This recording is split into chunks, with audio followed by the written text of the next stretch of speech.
Hello, my name is Eric. Ờ, Sau đây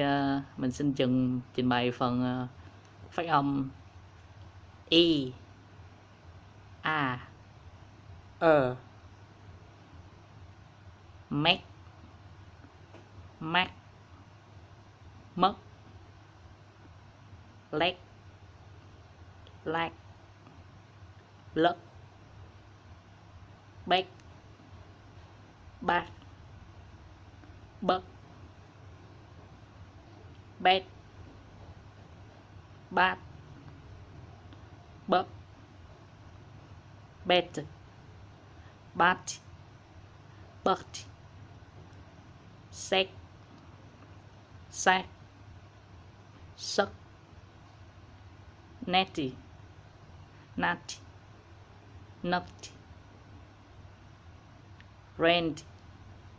randy, runty, better, badder,